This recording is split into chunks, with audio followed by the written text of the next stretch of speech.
అందరికీ నమస్కారం అండి. కలలకు రెక్కలు తొడిగే కథకు స్వాగతం.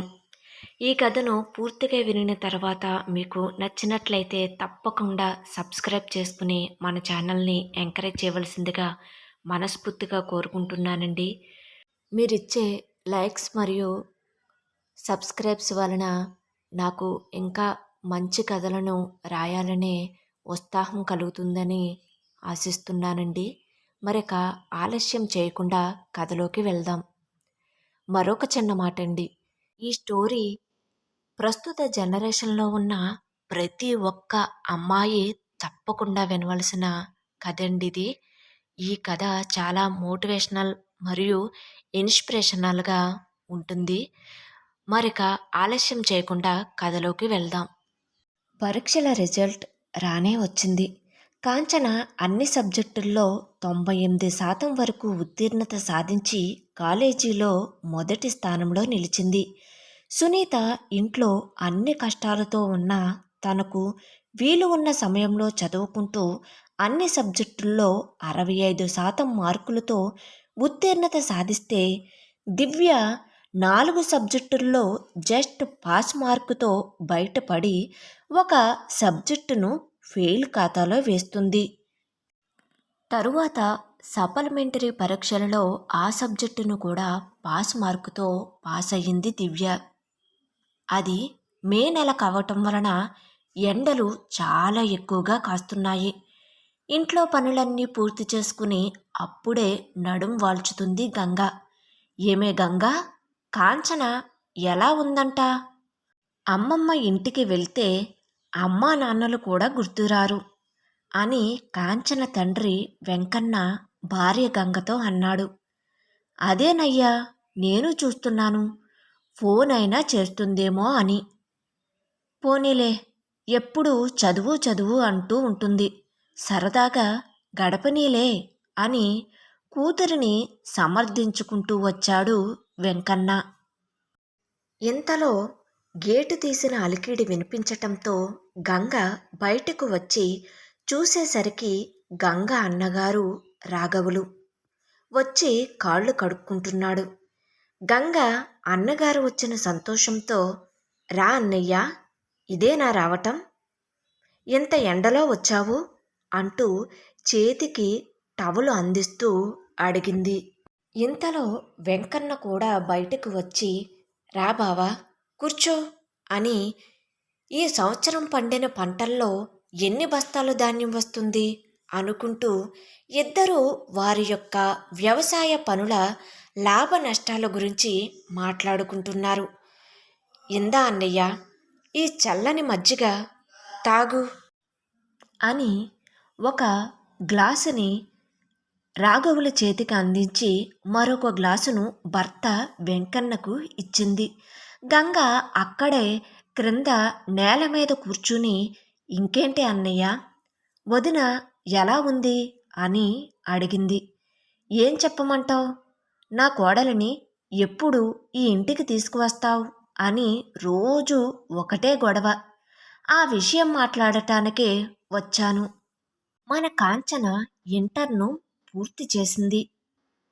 ఇక మా వాడు రవి డిగ్రీ పూర్తి చేసి ఒక కంపెనీలో జీతానికి పనిచేస్తున్నాడు. కాబట్టి ఇద్దరికి ముడి పెట్టేస్తే మనం హాయిగా ఉండవచ్చు. వాళ్ళ బ్రతుకు వాళ్ళు బ్రతుకుతారు అని రాఘవులు చెప్పాడు. రవి కాంచనకి మేనమామ కొడుకు. రవి 6 అడుగుల ఎత్తు, ఉంగరాల జుట్టు, చామనఛాయ రంగు, చిన్ని కళ్ళతో, పొడవైన ముక్కుతో ఏ అమ్మాయి మనసు అయినా ఇట్టే దోచేయగలంత అందగాడు. రవి కాంచనలు చిన్నప్పటి నుండి కలిసిమెలిసి ఆడుకునేవారు. కాంచన పుష్పవతి అయిన తరువాత సిగ్గు బిడియం వలన రవితో అంతగా మాట్లాడేది కాదు. రవికి కాంచన అంటే అమితమైన ప్రేమ. కాలేజీ రోజుల్లో ఎంతోమంది అమ్మాయిలు రవికి ప్రపోజ్ చేసిన వాళ్ళ ప్రపోజల్స్ను చాలా సున్నితంగా తిరస్కరించేవాడు. ఉద్యోగంలో చేరిన తరువాత మా అమ్మాయిని చేసుకుంటే 5 ఎకరాల పొలం ఇస్తామని ఒకరు, మా అమ్మాయిని చేసుకుంటే 30 కాసులు బంగారం, ఒక డాబా ఇల్లు కట్నంగా ఇస్తామని మరొకరు. ఇలా రవి వాళ్ళ ఇంటి చుట్టూ తిరిగేవారు. ఇంత కట్నం అంటే ఎవరికైనా ఆశ పుడుతుంది కదా.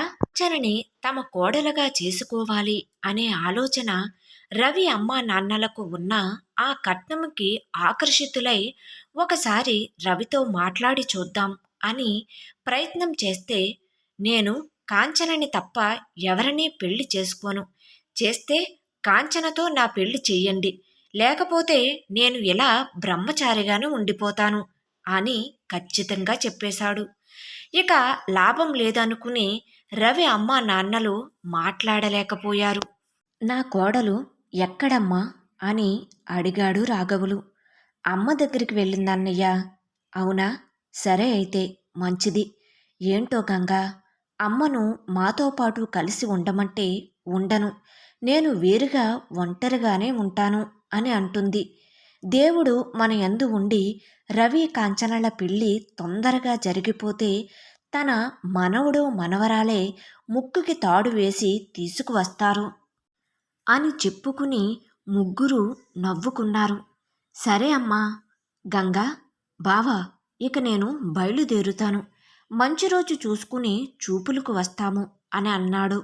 సరే అన్నయ్య అని గంగా, బావ వెంకన్నలు గేటు వరకు వచ్చి సాగనంపారు.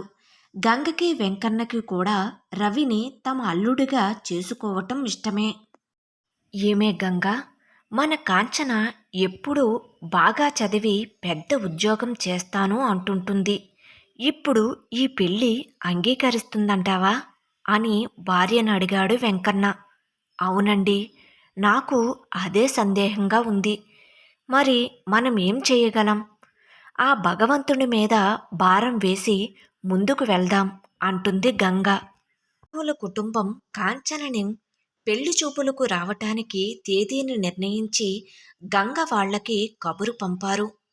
వెంకన్న కాంచనని తీసుకుని రావటానికి వాళ్ళ అమ్మమ్మ దగ్గరకు వెళ్ళాడు. నాన్నా అంటూ వెంకన్నను చూసిన వెంటనే కాంచన దగ్గరకు వచ్చి కౌగిలించుకుంది. నా బంగారు తల్లే, ఎలా ఉన్నావమ్మా అని అడిగాడు వెంకన్న కాంచన తలను నిమురుతూ. నేను బావున్నాను నాన్న అంటుంది కాంచన. ఇంటికి వచ్చిన అల్లుడికి టీ చేసి ఇచ్చింది కాంచన అమ్మమ్మ. కాంచన, నిన్ను అమ్మ తీసుకుని రమ్మంది అమ్మా అని అన్నాడు.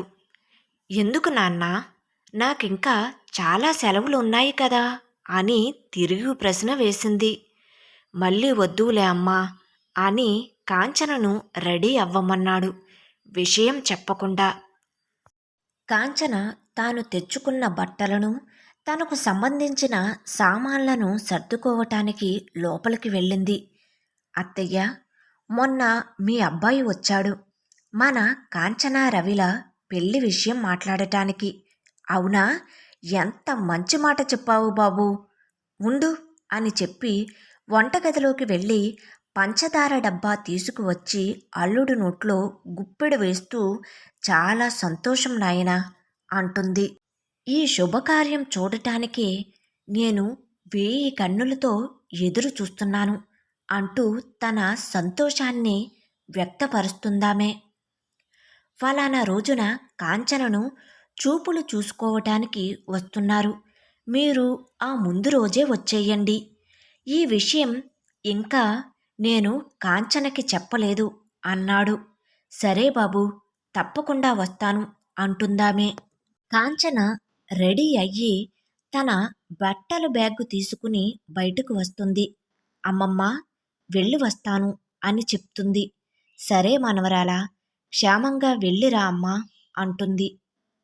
రవికి నిద్ర పట్టటం లేదు.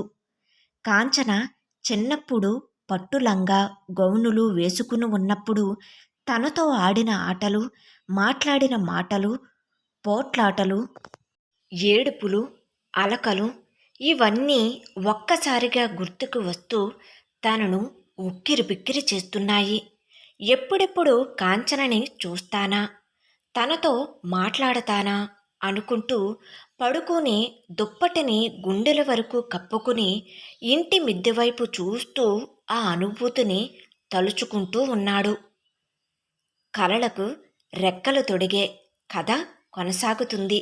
కథ నచ్చినట్లయితే ప్లీజ్ సబ్స్క్రైబ్ చేసుకోండి. అదేవిధంగా లైక్ చేసి కథ ఎలా ఉంది అనేది కామెంట్ రూపంలో రాయటం మాత్రం మర్చిపోవద్దు. Thank you.